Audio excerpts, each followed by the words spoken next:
Hello 127th Wing, I'm General Mammen and welcome to the June drill. By the time you're watching this video, over 200 of our airmen will be deployed to Air Defender 23 in Europe.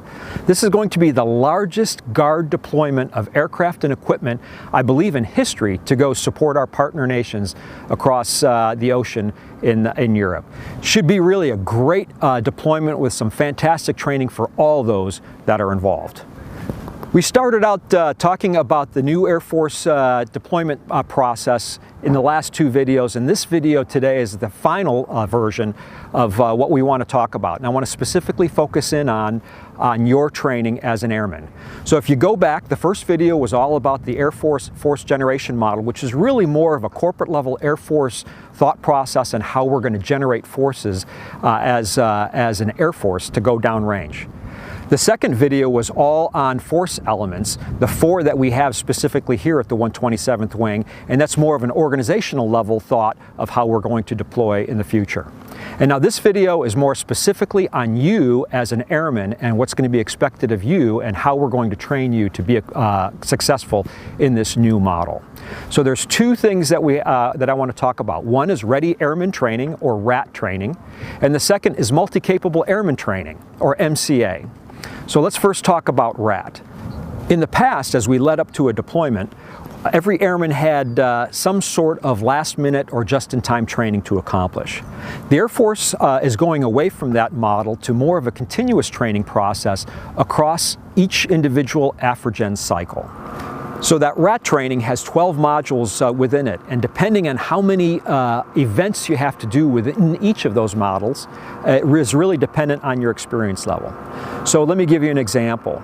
Every airman is going to have to do some sort of training on CBRNE 5 times within an AFRIGEN cycle. Some of it could be a TQT where you're wearing the equipment. Others could be classroom training. But there'll be 5 events sometimes scheduled within your AFRIGEN cycle to do CBRNE training. Another example will be small arms training. If you're an experienced airman, you'll have to touch or do something with small arms 4 times within an AFRIGEN cycle. If you're inexperienced, however, it'll be 8 times that you'll have to do something with small arms. And that could be classroom training, or that could be actually shooting out at the range. So that's going to be a big change in how we're going to execute in the future, but you're not going to see as much just-in-time training before we go downrange in a deployment situation. Now, I want to talk really briefly on multi-capable airmen. But first, let me go back and talk about our expeditionary force element that I talked about in the last drill video. Now remember, I said that XAB has to be able to support up to 4 mission generation elements at that location, at that main operating base. But another requirement that the XAB will have to do is to support up to 3 contingency locations spread throughout the area of responsibility where that base is at.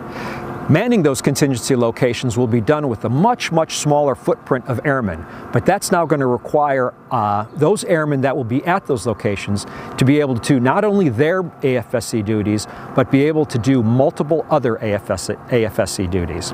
So let's give an example.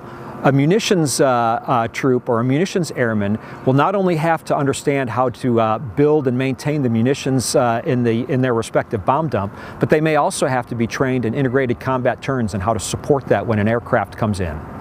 Another example might be a POL airman whose primary job it is to refuel that aircraft as it lands, but they may also have to be trained in how to tie down equipment in an aircraft or on a flatbed as it's being moved throughout the theater. So in the past, you would focus on your single AFSC. In the future, those multi-capable airmen will have to do multiple AFSCs. Now, not every airman will be trained as a multi-capable airman. That is something that will be selected through the leadership chain and how we execute that. Most of the multi-capable airmen will be focused in on the maintenance career fields and in the air crew or the operations career fields, but there are those other career fields in the support side that will have to be trained as multi-capable airmen.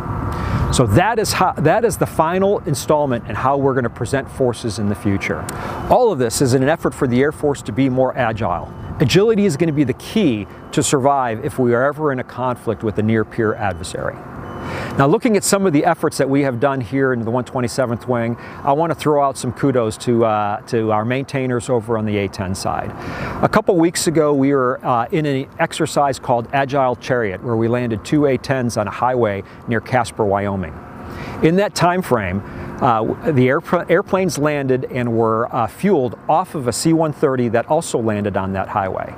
But the real takeaway from this effort was the speed and agility that these airmen performed. When the first aircraft chocked in, it chocked out in 6 minutes and 35 seconds. And in that 6 minutes and 35 seconds, they loaded over 4,000 pounds of gas and 2 Mark 82 500-pound bombs. Those aircraft were on the ground for under 12 minutes and then back in the fight. That is how we do agility. So well done to our A-10 maintainers.